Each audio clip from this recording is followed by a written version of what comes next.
This is Revathi. Video చూస్తున్న వారికి likes, కామెంట్స్‌తో support చేస్తున్న వారికి థ్యాంక్ యూ సో మచ్. 'నా తనువు నా ప్రాణం నీకే' ఎపిసోడ్ నంబర్ 162. మనసులో ఆరాధనగా ప్రేమిస్తున్న సూర్యాని మరొక అమ్మాయితో అలా చూసి క్రాంతి హృదయం ముక్కలవుతున్నట్టుగా అయ్యి పటాపటా తన కళ్ళల్లో కన్నీళ్లు ఆగకుండా ప్రవహిస్తూ ఉంటాయి. ఇక ఆ దృశ్యాన్ని చూసి తట్టుకోలేక క్రాంతి ఆ రూమ్ నుంచి బయటకొచ్చేస్తుంది. టకాటకా స్టెప్స్ దిగి కిందికొస్తుంటుంది. అది ముందే ఊహించిన సర్వెంట్ తన పరిస్థితిని చూసి నవ్వుకుంటూ ఏమీ తెలియనట్టుగా పని చేసుకుంటూ ఉండిపోతుంది.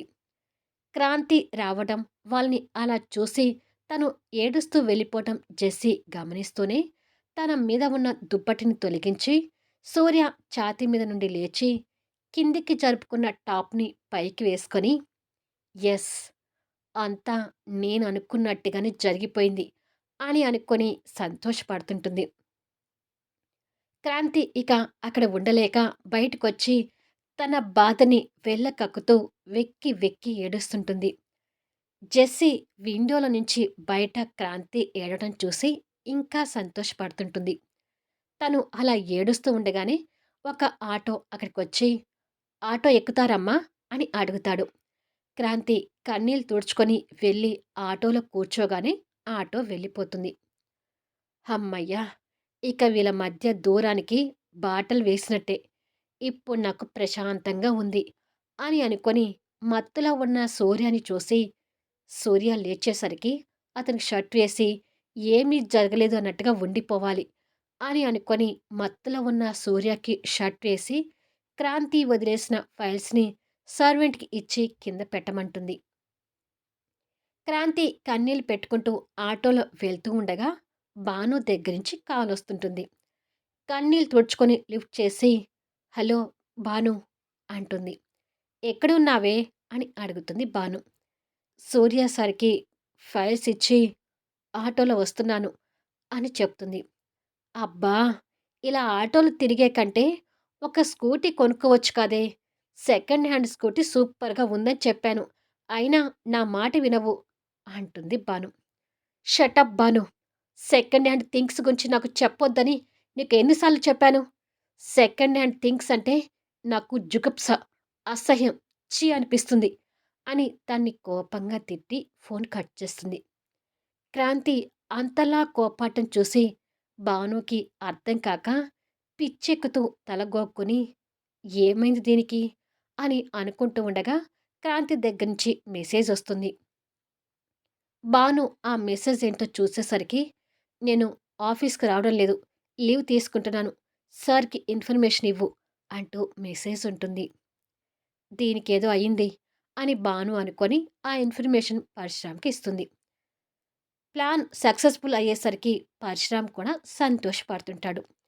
క్రాంతి ఇంటికొచ్చేసరికి తల్లి లేదని అర్థమవుతుంది. డైరెక్ట్‌గా రూమ్‌లోకి వెళ్ళి డోర్ పెట్టుకొని బెడ్ మీద పడి వెక్కి వెక్కి ఏడుస్తుంటుంది. ఇక్కడ సూర్య మత్తులోంచి లేచి ఏమీ తెలియని అమాయకురాలాగా కూర్చున్న జెస్సీని చూసి లేచి కూర్చొని, "నేను ఇంతసేపు నిద్రపోయానేంటి జెస్సీ" అని అడుగుతాడు. "నీకు జ్వరంగా ఉంటే డాక్టర్ వచ్చి ఇంజెక్షన్ చేశాడు సూర్య. ఇంజెక్షన్ మత్తులో నిద్రపోయావు. నీకిప్పుడు జ్వరం పూర్తిగా తగ్గిపోయిందిలే" అని అంటుంది. "అవునా? అసలు నాకు జ్వరం వచ్చినట్టుగా నాకే తెలియలేదు. పైగా ఇంజెక్షన్ చేసినట్టుగా కూడా లేదు. అంతా ఆశ్చర్యంగా ఉందే" అంటాడు. "కొన్ని జ్వరాలు అలాగే ఉంటాయిలే సూర్య. ఇంజెక్షన్ పెయిన్ అంతగా ఉండదు అని డాక్టర్ చెప్పాడులే" అంటూ సూర్యని నమ్మిస్తుంది. ఆఫీస్‌లో మోహన్, సాక్షి కూర్చొని మాట్లాడుతూ ఉండగా, "హాయ్ మోహన్" అంటూ కళ్యాణ్ వాళ్ళ దగ్గరకొస్తాడు. "హాయ్ కళ్యాణ్, రా కూర్చో" అంటాడు మోహన్. "హాయ్ సంతు డాడీ" అంటూ సాక్షి కూడా కళ్యాణ్‌ని నవ్వుతూ పలకరిస్తుంది. "నువ్వు మారవు సాక్షి" అంటూ కళ్యాణ్ నవ్వుతూ వచ్చి సాక్షి పక్క చైర్‌లో మోహన్‌కి ఎదురుగా కూర్చుంటాడు. "మీరు మాట్లాడుతూ ఉండండి" అని చెప్పి సాక్షి వెళ్ళిపోతుంది. "ఏంటి కళ్యాణ్, ఇలా వచ్చావు? నాతో ఏదైనా పని ఉందా?" అని అడుగుతాడు మోహన్. "పని ఉంటేనే నీ దగ్గరికి రావాలా? లేకపోతే రాకూడదా?" అని అడుగుతాడు కళ్యాణ్. ఛ! అదేమీ లేదు. నువ్వు ఈ కంపెనీ షేర్ హోల్డర్‌వి. ఎప్పుడైనా రావచ్చు అంటాడు మోహన్ నవ్వుతూ. బాబు ఎలా ఉన్నాడు? అడుగుతాడు కళ్యాణ్. వాళ్ళ అమ్మ పెంపకంలో బ్రహ్మాండంగా ఉన్నాడు అంటాడు మోహన్ సంతోషపడుతూ. మరి శ్రేయాని ఇంకా ఎన్నాళ్ళు అలా ఇబ్బంది పెడతావు? అని అడుగుతాడు కళ్యాణ్. ఓ! తన కోసం మాట్లాడడానికొచ్చావా? అంటాడు మోహన్. అవును. ఇప్పటి వరకు నువ్వు శ్రేయాని బాధపెట్టింది చాలు మోహన్ అంటూ జాలిపడుతూ చెప్తాడు కళ్యాణ్.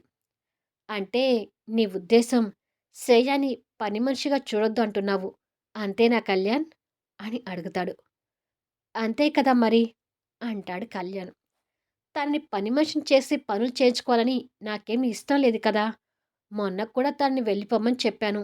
కానీ బాబునిస్తేనే వెళ్ళిపోతాను అంటూ మొండిగా వ్యవహరిస్తుంది. తనకి నా ఇంట్లో పని మనిషిగా చేయాలని అంత ఇంట్రెస్ట్ ఉంటే దానికి నేనేం చేయను? అంటాడు మోహన్. తనకి ఇంట్రెస్ట్ ఉండి పని మనిషిగా చేయడం లేదు. బాబు కోసం చేస్తుంది. అది నీకు కూడా తెలుసు కదా! అంటాడు కళ్యాణ్. అయితే తనకి బాబునిచ్చి పంపించమంటావా? అని అడుగుతాడు. అలా అనడం లేదు. శ్రేయాని పెళ్లి చేసుకునే ప్రయత్నం చేయమంటున్నాను అంటాడు కళ్యాణ్. కళ్యాణ్ మాటలకు మోహన్ నవ్వి, ఏం తీసుకుంటావు? టీ, కాఫీ ఆర్ జ్యూస్ అని అడుగుతాడు. నేను అన్నదానికి సమాధానం చెప్పకుండా టీ, కాఫీ అంటావేంటి? అని అడుగుతాడు కళ్యాణ్. సమాధానం లేని ప్రశ్న అడిగితే నేను ఏం చెప్పను కళ్యాణ్ అంటాడు మోహన్. శ్రేయ మీద కాస్త కూడా నీకు జాలి అనిపించడం లేదా? అని అడుగుతాడు. శ్రేయ లాంటి అమ్మాయి మీద జాలి పడకపోతేనే చాలా బెటర్ అంటాడు మోహన్. శ్రేయ మీద నీ ఉద్దేశం ఏమైనా మారిందేమోనని తెలుసుకుందామని వచ్చాను.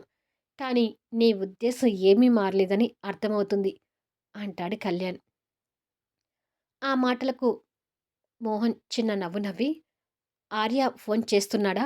అని అడుగుతాడు. చేస్తున్నాడు. చేసిన ప్రతిసారి కూడా మీ ఇద్దరి గురించే మాట్లాడుతున్నాడు అంటాడు కళ్యాణ్ కాస్త కోపంతో.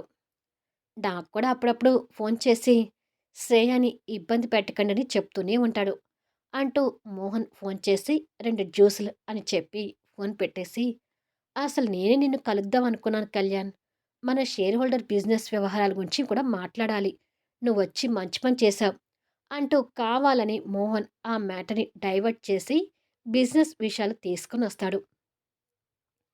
మోహన్ కావాలనే శ్రేయ మ్యాటర్‌ని డైవర్ట్ చేశాడని కళ్యాణ్‌కి కూడా అర్థమై, నా ఆరాటం కాకపోతే శ్రేయ మనసు మారినప్పుడు మోహనైనా మనసెందుకు మార్చుకుంటాడు అని మనసులో అనుకుంటాడు. ఇక్కడ క్రాంతి వెక్కి వెక్కి ఏడ్చి కూర్చొని ఆలోచిస్తూ ఆగకుండా వస్తున్న కన్నీళ్లు తుడుచుకొని, అసలు నేనెందుకు ఏడుస్తున్నాను? సూర్య తన కాబోయే భార్యతో ఫిజికల్ రిలేషన్ పెట్టుకుంటే నేనెందుకు ఏడవాలి? వాళ్ళు కాబోయే భార్యాభర్తలు. వాళ్ళు ఎలా ఉంటే నాకెందుకు? అసలు వాళ్ళని అలా చూసి నేనింతగా ఏడ్చాను అంటే నేనింకా సూర్యని మర్చిపోలేదని అర్థం అని కన్నీళ్ళు పెట్టుకుంటూ, నో, నేను సూర్యని మర్చిపోవాలి. పూర్తిగా మర్చిపోవాలి. ఒకరి శరీరాన్ని పంచుకున్న సూర్యని అసలు యాక్సెప్ట్ చేయలేను. సూర్య నాకు ఆఫీసులో బాస్ మాత్రమే. అంతకు మించి అతనితో నాకు ఎలాంటి సంబంధము లేదు. అతను ఎవరితో ఉన్నా, ఎవరితో శారీరక రిలేషన్ పెట్టుకున్నా నాకు అనవసరం అని మనసుకి గట్టిగా చెప్పుకుంటుంది. అంతలో జ్యోతి లోపలికొచ్చి క్రాంతిని చూసి, ఆఫీస్ నుండి అప్పుడే వచ్చావేంటమ్మా? అని అడుగుతుంది. అది అమ్మా, ఏదో తలనొప్పిగా అనిపిస్తే త్వరగా వచ్చానులే అని సమాధానం ఇస్తుంది. ఏమైంది? ఆరోగ్యం బాగలేదా? అని అడుగుతుంది కంగారుగా. అంత ప్రాబ్లం ఏమీ లేదమ్మా. కాస్త తలనొప్పిగా ఉంటే వచ్చాను.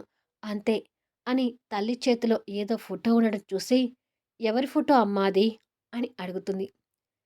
మీ నాన్న నీకు సంబంధం చూశాడని చెప్పాను కదా! ఇది ఆ అబ్బాయి ఫోటో అంట. నేను బయటికి వెళ్తే మీ నాన్నగారు కలిసి ఈ ఫోటో ఇచ్చారు. ఒకసారి ఆ అబ్బాయి ఫోటోని చూడమ్మా అంటుంది జ్యోతి ఫోటో ఇవ్వబోతూ. నాకు ఇప్పుడప్పుడే పెళ్లి చేసుకోవాలని లేదమ్మా. నన్ను ఇబ్బంది పెట్టకండి అని చిరాగ్గా చెప్పి అక్కడి నుండి వెళ్ళబోతూ తిరిగి తల్లిని చూసి, ఇలా చెప్తే నా మనసులో ఇంకా సూర్య ఉన్నాడేమో అనుకునేవు. నా మనసులో సూర్య లేడు. నేనతన్ని ప్రేమించటం లేదు. ఐ హేట్ హిమ్ అని కోపంగా చెప్పి వెళ్ళిపోతుంది. కూతురి మాటలకు జ్యోతి ప్రశ్నార్థకంగా నిలబడిపోతుంది. మరుసటి రోజు క్రాంతి ఆఫీస్‌లో కూర్చొని వర్క్ చేసుకుంటూ ఉండగా, తనకి అదే దృశ్యం గుర్తొస్తూ ఉంటుంది. భాను తనని గమనిస్తూ, "ఈ క్రాంతికి ఏమైంది? నాతో కూడా మాట్లాడడం లేదు" అని అనుకుంటుంది. ఇది ఏవీ తెలియని సూర్య క్యాబిన్‌లో కూర్చొని ఫైల్స్ చూసుకుంటూ వర్క్ గురించి క్రాంతికి ఫోన్ చేస్తుంటాడు. క్రాంతి కష్టంగానే కాల్ లిఫ్ట్ చేసి, "చెప్పండి సార్" అని అంటుంది తనకు తెలియకుండానే మాటల్లో కసిని చూపిస్తూ. తన మాటల్లో తేడాను సూర్య గమనిస్తూనే, "ఒకసారి క్యాబిన్‌లోకొస్తావా క్రాంతి" అని అడుగుతాడు. "మీ దగ్గర జాబ్ చేస్తున్నప్పుడు మీరు చెప్పింది చేయక తప్పదు కదా సార్! వస్తాను" అని కోపంగానే చెప్పి ఫోన్ పెట్టేస్తుంది. ఏమైంది క్రాంతికి ఇలా మాట్లాడుతుంది అని అనుకుంటాడు సూర్య. క్రాంతి ఉన్న ఆవేశంలో పర్మిషన్ తీసుకొని రావటం కూడా మర్చిపోయి డైరెక్ట్‌గా లోపలికొస్తుంది. తన ప్రవర్తన సూర్య ఆశ్చర్యంగా చూస్తూ, "నిన్న నా హౌస్‌కి ఫైల్స్ తీసుకొనొచ్చింది నువ్వేనా?" అని అడుగుతాడు. "అవును సార్" అని కటువుగానే సమాధానం ఇస్తుంది. "ఫైల్స్ తీసుకొని నువ్వు రావటం ఎందుకు? నేనివాళ ఆఫీస్‌కొచ్చి సైన్ చేసేవాడిని కదా!" అని అడుగుతాడు. "నేను వచ్చినా మీ ఏకాంతాన్ని ఏమీ డిస్టర్బ్ చేయలేదు కదా సార్" అని అంటుంది కసిగా చూస్తూ. తన మాటలకి సూర్య అర్థం కానట్టుగా చూస్తుంటాడు. "పరశురామ్ సార్ వెళ్ళమంటేనే ఫైల్స్ తీసుకొని మీ హౌస్‌కొచ్చాను. ఎందుకు వచ్చానా అని తర్వాత అనిపిచ్చింది" అని అంటుంది. "ఏం మాట్లాడుతున్నావు నువ్వసలు?" అని అడుగుతాడు సూర్య.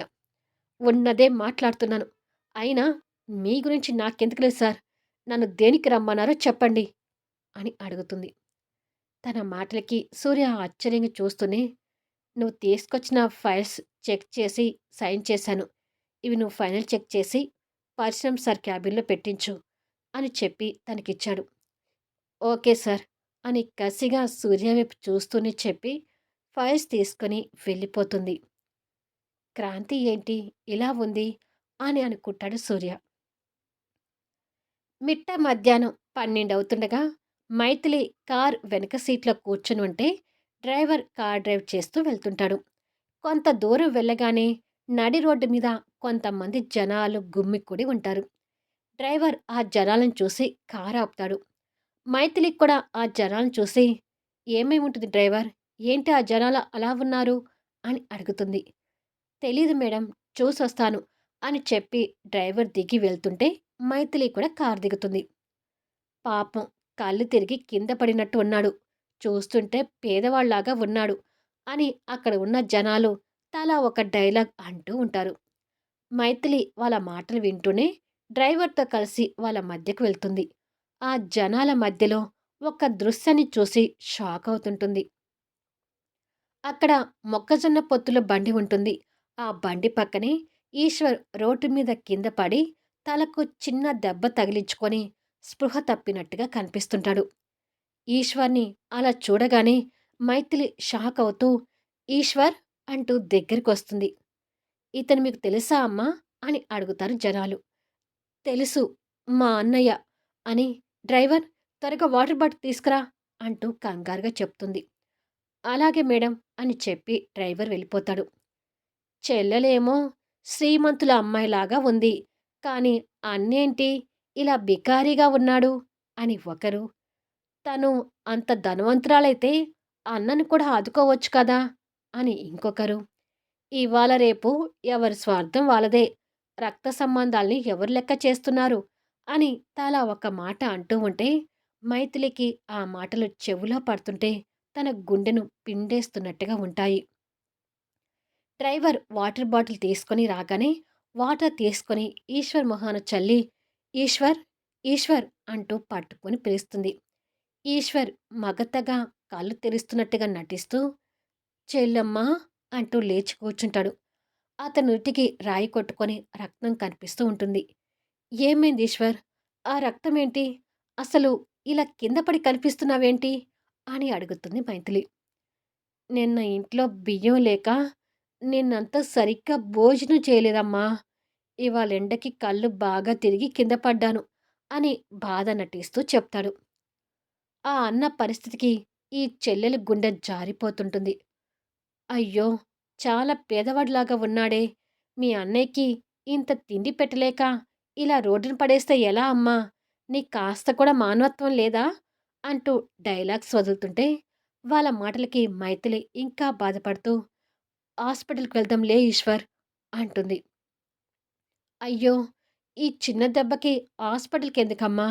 ఇంటికి వెళ్ళి కొంచెం అంత పసుపు పెట్టుకుంటే తొందరగానే తగ్గిపోతుంది అని చెప్పి లేచి, అమ్మా! అయ్యా! నాకు మా చెల్లెలంటే ప్రాణం.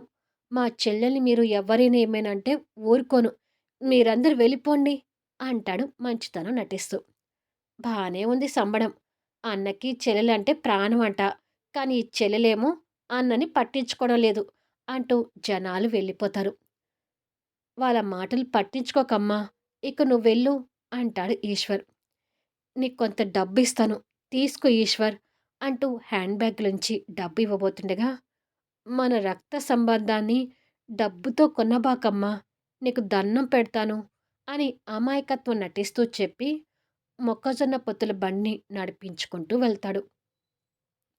మైథిలి కన్నీళ్లు పెట్టుకుంటూ కోపంగా కారులోకొచ్చి కూర్చొని, "త్వరగా కార్‌ని ఇంటికి పోనివ్వు డ్రైవర్" అని చెప్తుంది. "అలాగే మేడం" అని చెప్పి డ్రైవర్ కార్ స్టార్ట్ చేసుకొని వెళ్ళిపోగానే, డైలాగ్స్ చెప్పిన జనాలు మళ్ళీ అక్కడికి చేరతారు. వాళ్ళు చేరగానే ఈశ్వర్ కూడా అక్కడికొచ్చి, "కరెక్ట్‌గా నేనన్న డైలాగులే బాగా పేల్చారు" అని చెప్పి ఆ జనాలకి డబ్బిస్తుంటాడు. ఐశ్వర్య నిలయంలో కళ్యాణ్ ఏదో మ్యాగజైన్ చదువుతూ కూర్చొనుంటే, మైథిలి కోపంతో వచ్చి కళ్యాణ్ చేతిలో ఉన్న మ్యాగజైన్‌ని గుంజుకొని అవతలకి పడేస్తుంది. అది చూసి కళ్యాణ్ ఆశ్చర్యపోతూ, "ఏమైందెనిమి?" అని అడుగుతాడు. మళ్ళీ నెక్స్ట్ వీడియోలో కలుద్దాం. ఆ కోపంలో మైథిలి కళ్యాణ్‌తో గొడవ పడుతుందా? ఇప్పుడు కళ్యాణ్ నిర్ణయం ఎలా ఉండబోతుంది? ఈశ్వర్ ప్లాన్స్ ఫలిస్తాయా? అద్భుతమైన కథనంతో ఆసక్తికరంగా సాగిపోయే కథా వీడియోస్‌ని మిస్ కాకుండా చూడండి. కథ నచ్చితే లైక్ చేయండి, కామెంట్ షేర్ చేయండి, సబ్స్క్రైబ్ చేసుకొని ఛానల్ షేర్ చేస్తూ సపోర్ట్ చేయండి. Thanks for listening.